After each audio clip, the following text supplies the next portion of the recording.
বাস্তব সংখ্যা নিয়ে আলোচনা করলে প্রথমেই আমাদের জানার দরকার সংখ্যা কাকে বলে। তোমরা নিশ্চয়ই এর মধ্যে শিখে গেছো সংখ্যা কাকে বলে, তবুও এই অধ্যায় পড়তে গেলে আমাদের সংখ্যা কাকে বলে একবার শিখে নেওয়া প্রয়োজন। এক বা একাধিক অঙ্ক পাশাপাশি বসে যা প্রকাশ করে তাকেই গণিতের ভাষায় সংখ্যা বলা হয়। যেমন আমরা যদি লিখি 24, দেখো একাধিক অঙ্ক, দুটি অঙ্ক পাশাপাশি বসে যা তৈরি করলো তাকেই গণিতের ভাষায় সংখ্যা বলা হয়। আর অঙ্ক কাকে বলে? 0 থেকে 9 এই প্রত্যেকটি রূপকে এক একটা অঙ্ক বলে। তাহলে গণিত শাস্ত্রে মোট 10টি অঙ্ক পরিলক্ষিত হয়। এদের সাহায্য নিয়ে এদের একা বা একের বেশি অঙ্ক পাশাপাশি বসেই সংখ্যা তৈরি করে। এই সংখ্যার আবার বিভিন্ন রকম শ্রেণী বিভাগ আছে, সেগুলো আজকের ক্লাসে আমরা শিখব। মূলত সংখ্যার প্রয়োগ বা অঙ্কের প্রয়োগ পরিমাপ করা এবং গুনতে শেখার জন্য প্রয়োজন। গুনতে গেলে 1 2 3 4 এরকম করে কাউন্ট করতে হয়, তাই গুণন প্রক্রিয়া অর্থাৎ গোনার জন্য সংখ্যার প্রয়োজন। এবং পরিমাপ করার জন্য কত অংশ, একটা পূর্ণ অংশ, তার কত অংশ নেওয়া হবে সেটা পরিমাপ করার জন্য বা সম্পূর্ণ অংশ পরিমাপ করার জন্য আমাদের সংখ্যার প্রয়োজন। তবে আমরা দেখে নিই যে কোন ধরনের অঙ্ক বা সংখ্যাকে কি বলে। যেমন 1 2 3 4 এরকম ভাবে 1 2 3 4 এই ধরনের সংখ্যাগুলোকে স্বাভাবিক সংখ্যা বা n দিয়ে লেখা হয়। এর পরে আসে আরেকটু বড়, যেমন 0, অর্থাৎ 0 থেকে 0 1 2 3 4 up to dot dot dot infinity পর্যন্ত, অসীম পর্যন্ত যে সংখ্যা আমরা গুনতে পারি তাকে হোল নাম্বার বা সম্পূর্ণ সংখ্যা বলা হয়। এরপরে আসে ঋণাত্মক সংখ্যা, -1 -2 ইত্যাদি। এরা মিলে যে সংখ্যা তৈরি করে তাকে, এরা সমগ্র মিলে তৈরি করে পূর্ণ সংখ্যা। অর্থাৎ পূর্ণ সংখ্যার মধ্যে কারা থাকে? ঋণাত্মক থাকে, শূন্য থাকে, ধনাত্মক থাকে। পূর্ণ সংখ্যার পরবর্তী পর্যায়ে আমরা যেটা পাই সেটা হচ্ছে ভগ্নাংশ। তাকে কিউ অক্ষর দিয়ে লেখা হয়। এতে -1/2, -3/2 ইত্যাদি ইত্যাদি, বা 0.5, 0.002 ইত্যাদি ইত্যাদি সমস্ত রকম, বা আমরা বলতে পারি 0.23 পৌনঃপুনিক, এরা সকলেই কিউ এর মধ্যে থাকে। এদেরকে বলা হয় ভগ্নাংশ। ভগ্নাংশ বা আমরা বলতে পারি মূলদ সংখ্যা। আর মূলদ সংখ্যা ছাড়া আর যারা থাকে তাদেরকে বলা হয় অমূলদ সংখ্যা। যেমন √2, √3, -√5, পাই ইত্যাদি ইত্যাদি, এদেরকে বলা হয় অমূলদ সংখ্যা। শুধু অমূলদ সংখ্যা মিলে যারা কিউ ড্যাশড হিসেবে পরিচিত, এবং এদের টোটাল এই ব্যাপারটাকেই বলা হয় বাস্তব সংখ্যা। তাহলে বাস্তব সংখ্যা পেতে গেলে বা শিখতে গেলে আমাদের এদের প্রত্যেকটি ধাপকেই সুন্দরভাবে শিখতে হবে। তাহলে আমরা অন্যভাবে একবার দেখে নিই যে বাস্তব সংখ্যাকে কিভাবে আমরা শিখতে পারি বা মনে রাখতে পারি। বাস্তব সংখ্যা যাকে আর অক্ষর দিয়ে লেখা হয়, এর প্রধানত দুটি ভাগ, একটি মূলদ সংখ্যা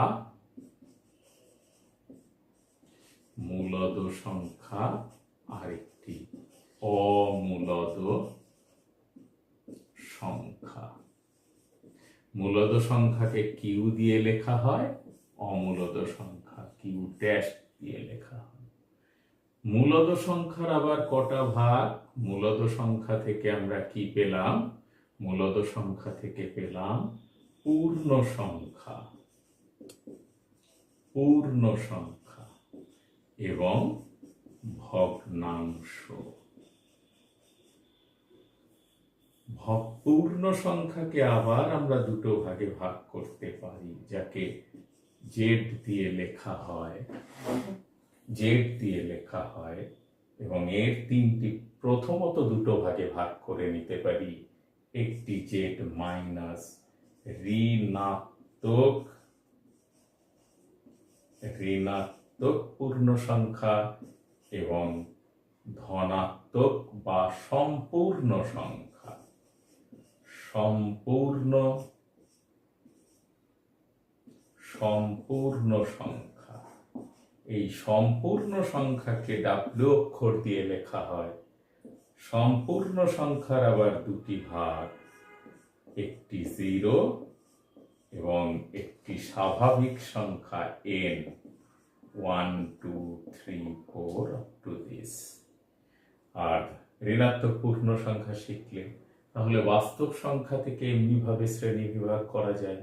এবার দেখো, ভগ্নাংশকেও আবার দুভাগে ভাগ করা যায়, একটা প্রকৃত ভগ্নাংশ আর একটা অপ্রকৃত ভগ্নাংশ। এছাড়াও আমরা ভগ্নাংশকে আরো দুটো ভাবে ভাগ করে নিতে পারি। একটা হচ্ছে আমাদের বলতে পারি সামান্য ভগ্নাংশ আর একটা দশমিক ভগ্নাংশ। দশমিক ভগ্নাংশের আবার কে দুটি ভাগে ভাগ করা যায়, একটি হলো সসীম দশমিক আর একটি হলো আবৃত দশমিক। সসীম দশমিককে আবার দুটি ভাগে ভাগ করা যায়, একটি শুদ্ধ সসীম আর একটি অশুদ্ধ বা মিশ্র সসীম। আবৃত দশমিকেরও দুটো ভাগ, একটা হলো শুদ্ধ আর একটি মিশ্র। আমরা এই ব্যাপারগুলোকে যদি একটু দেখে নেই, এই পর্যন্ত মূলদ সংখ্যা আমরা যাকে মূলদ সংখ্যা কাকে বলবো? এবার প্রশ্ন, যে সংখ্যাকে পি বাই কিউ আকারে লেখা যায়, যেখানে পি এবং কিউ একটি পূর্ণ সংখ্যা এবং কিউ অবশ্যই নট ইকুয়াল টু 0, সেই সংখ্যাকে বলবো আমরা মূলদ সংখ্যা। মূলদ সংখ্যার পূর্ণ সংখ্যা শিখেছ আগেই। পূর্ণ সংখ্যার তিনটি ভাগ, ঋণাত্মক পূর্ণ সংখ্যা, ধনাত্মক পূর্ণ সংখ্যা এবং শূন্য। তারা হচ্ছে স্বাভাবিক সংখ্যা 1 2 3 4 করে, 0 -1 -2 -3। ভগ্নাংশ, ভগ্নাংশের দেখো প্রকৃত অপ্রকৃত। আমরা জানি যে ভগ্নাংশের লব ছোট হর বড় তাকে বলা হয় প্রকৃত ভগ্নাংশ। আর অপ্রকৃত ভগ্নাংশের ক্ষেত্রে আমরা বলতে পারি লব বড় হর ছোট। লবকে বড় ধরেছি, হর ছোট, অপ্রকৃত ভগ্নাংশ। এছাড়াও একে সামান্য ভগ্নাংশ, যে কোনো এদের সমস্তটাই আমরা সামান্য ভগ্নাংশের মধ্যে নিয়ে নিতে পারি, যেমন -2/3, -3/5 ইত্যাদি ইত্যাদি সমস্তই সামান্য ভগ্নাংশে পড়ে। এবং দশমিক ভগ্নাংশ, অর্থাৎ আমরা কোনো জিনিসকে সামান্য ভগ্নাংশ থেকে 0.5 লিখলাম, এটি দশমিক ভগ্নাংশে পরিণত হয়ে গেছে। দশমিক ভগ্নাংশের আবার সসীম অসীম, অর্থাৎ দশমিকের পর যদি নির্দিষ্ট সংখ্যক সংখ্যা থাকে বা অঙ্ক থাকে, তখন তাকে বলা হয় সসীম দশমিক। এবং আবৃত্ত হচ্ছে, ধরো 1কে 3 দিয়ে ডিভাইড করলে তাহলে কি আসবে, 0.3333 এরকম হয়ে যাবে। তখন সেটাকে আমরা বলতে পারি 0.3 পৌনঃপুনিক। একেই বলা হয় আবৃত্ত দশমিক, অর্থাৎ একটি সংখ্যা বারবার করে ক্রমপর্যায়ে চলে আসবে। একে আবার দুভাগে শুদ্ধ, এখানে যেমন শুদ্ধ উদাহরণ দেওয়া হয়েছে। এবার এটা মিশ্র হতে পারে। ধরো শুদ্ধর ক্ষেত্রে যদি 0.3 পৌনঃপুনিক হয়, এক্ষেত্রে আমরা লিখতে পারি 0.23 পৌনঃপুনিক, অর্থাৎ একটি সংখ্যা এমনি সংখ্যা আরেকটি এমনি এসেছে, তাহলে মিশ্র হয়ে গেছে। এক্ষেত্রেও তাই শুদ্ধ, তার মানে 0.5 হচ্ছে শুদ্ধ, আর 2.5 এখানে একটি পূর্ণ সংখ্যা একটি দশমিক সংখ্যা মিশে আছে, তাই এটি মিশ্র সংখ্যা। তাহলে বাস্তব সংখ্যা নিয়ে আলোচনা করতে গেলে আমাদের এই সমস্ত বিষয়গুলো কিন্তু খুব সুন্দরভাবে শিখে রাখতে হবে। অমূলদ সংখ্যা, যে সংখ্যাকে p/q আকারে লেখা যাবে না, অর্থাৎ যে সংখ্যাকে দুটি অনুপাত কার পূর্ণ সংখ্যার অনুপাতে লেখা যাবে না, যেমন √2। √2কে আমরা যদি √2/1 আকারে লিখি, এ কিন্তু পূর্ণ সংখ্যা নয়, কিন্তু এ পূর্ণ সংখ্যা। তাই অমূলদ সংখ্যা হচ্ছে সেই সংখ্যা যাদেরকে পূর্ণ সংখ্যার অনুপাত আকারে লিখতে পারি না। তাহলে বাস্তব সংখ্যার মূলদ অংশ বাদ দিয়ে দিলে যে অংশ পড়ে থাকে তাকেও অমূলদ সংখ্যার সঙ্গে তুলনা করা হয়। অমূলদ সংখ্যাও দু ধরনের হয়, একটা বীজগাণিতিক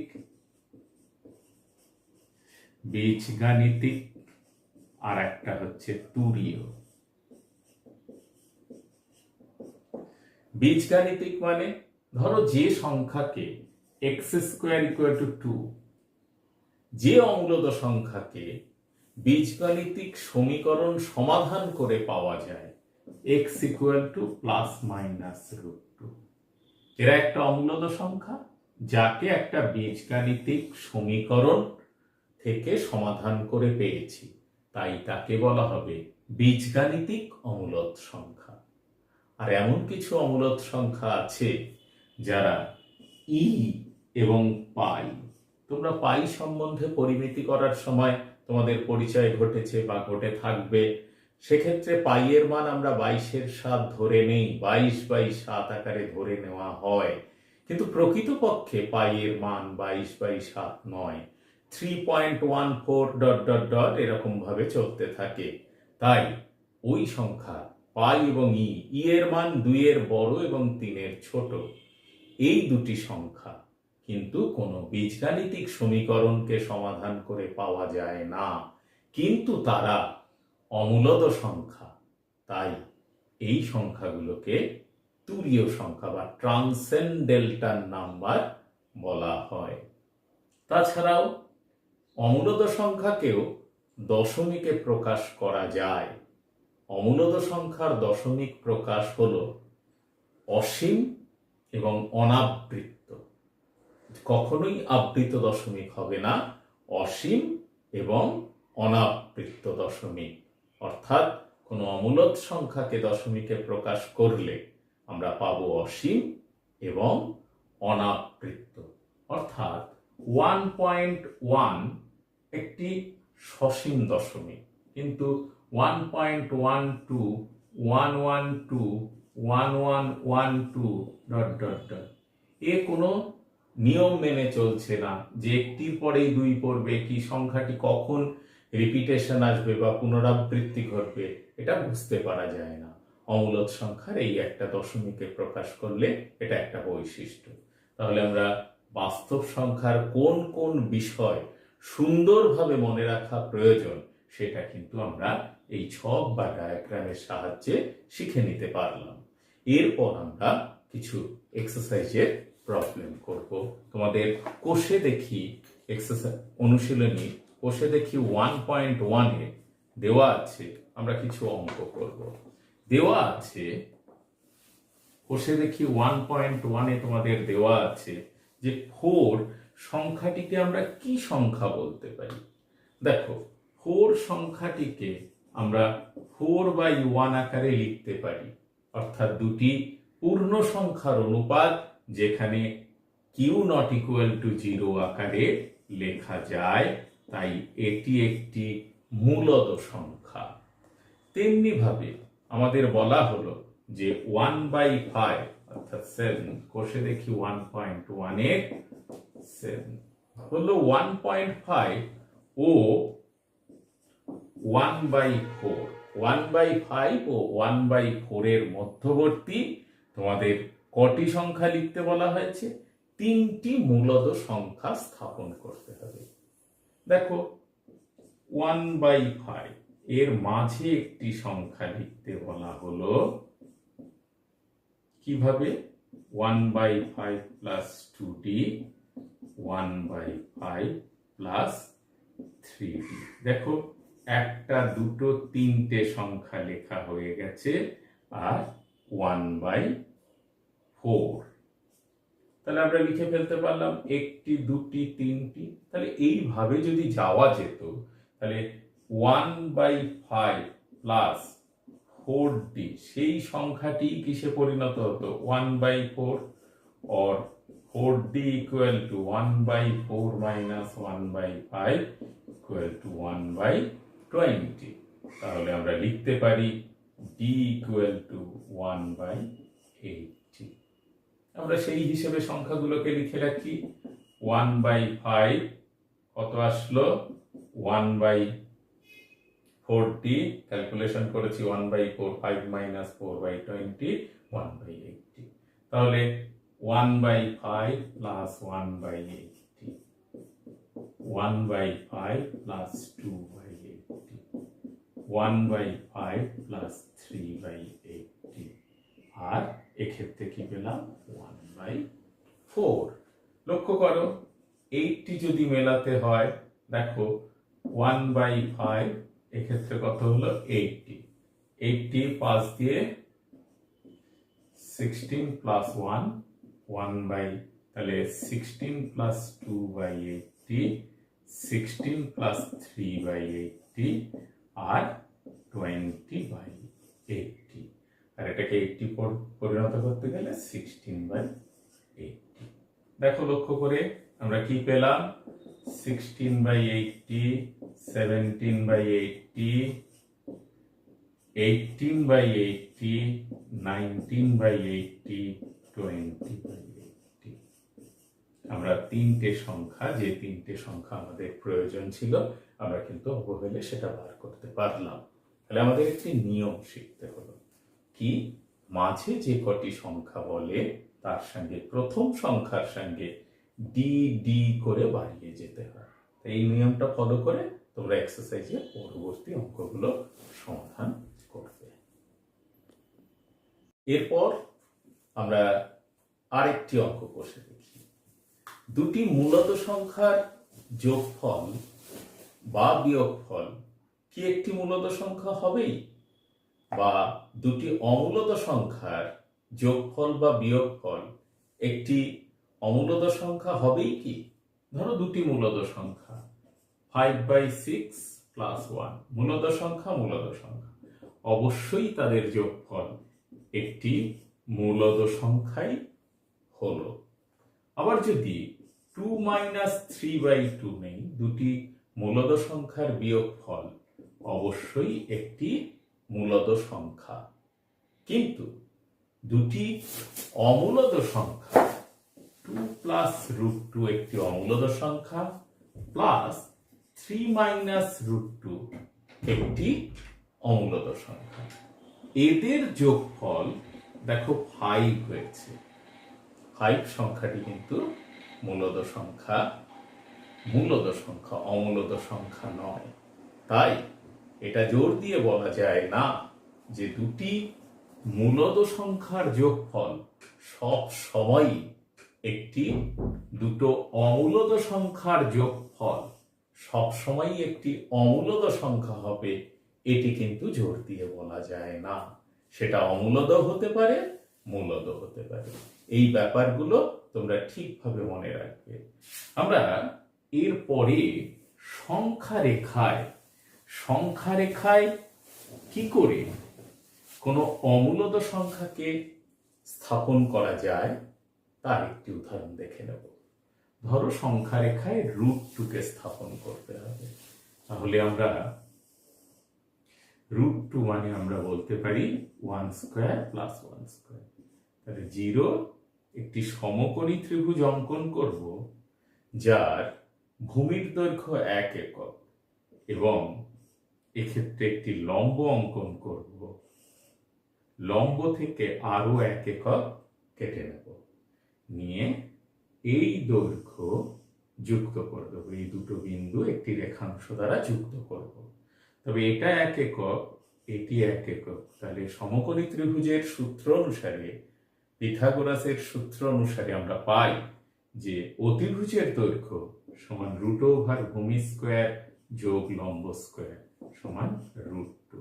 তাহলে এটি যদি ও হয়, এটি যদি পি হয়, এটি যদি কিউ হয়, ওপি রেখাংশের দৈর্ঘ্য √2 একক। এবার ওপি রেখাংশের দৈর্ঘ্যের সমান করে নিয়ে আমরা যদি ও পি1 যে রেখাংশ পেলাম, রেখাংশের দৈর্ঘ্য পেলাম, এটি কিন্তু √2 দৈর্ঘ্যের সমান, √2 একক, যাকে সংখ্যা রেখায় আমরা স্থাপন করতে পারলাম। এবার আমরা মনে করছি √3 একক।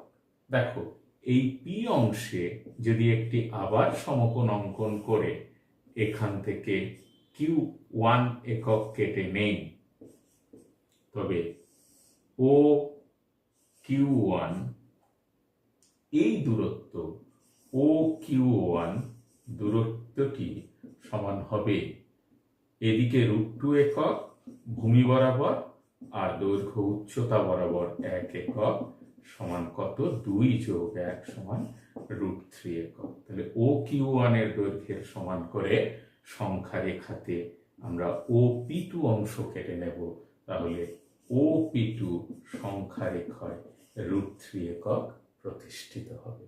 আমরা এইভাবে সংখ্যা রেখার উপর কোনো অমূলদ সংখ্যাকে প্রতিস্থাপন করতে পারি। আমরা 1.3 এক্সারসাইজের একটি অঙ্ক দেখে নেব, যে বলল যে 1.3 এক্সারসাইজ কোষে দেখি 1.3।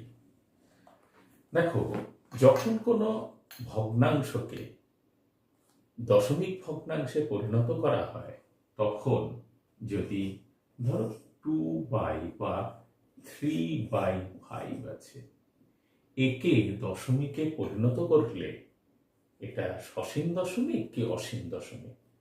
দশমিকে না পরিণত করেই বলে দিতে পারা যায় সেটা কি, তার হর, ভগ্নাংশের হর যদি 5 কিংবা কোনো 2 এর উৎপাদক থাকে, তবে সেটি অবশ্যই সসীম দশমিক। আমরা যদি ভাগ করে দেখে নিই, 3 পয়েন্ট নিলে 0, তাহলে কি আসলো?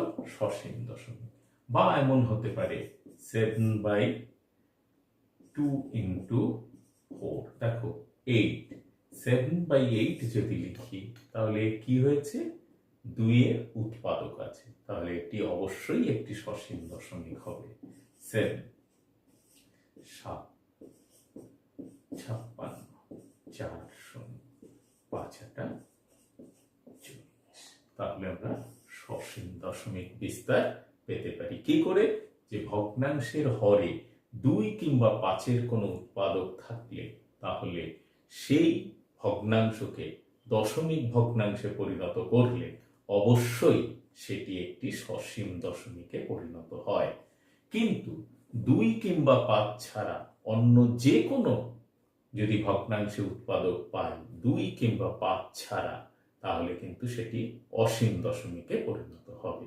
যেমন আমরা 5/3 যদি নিই, দেখো এখানে 3 কিংবা 2 এর কোনো উৎপাদক নেই, তাই একে দশমিকে পরিণত করলে 2.0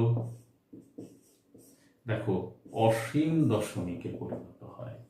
এই অসীম দশমিকের যে সংখ্যাটি পরপর পুনরাবৃত্তি হয়, এটি না লিখে তখন 1.6 পৌনকণিক হিসেবে ব্যবহার করা হয়।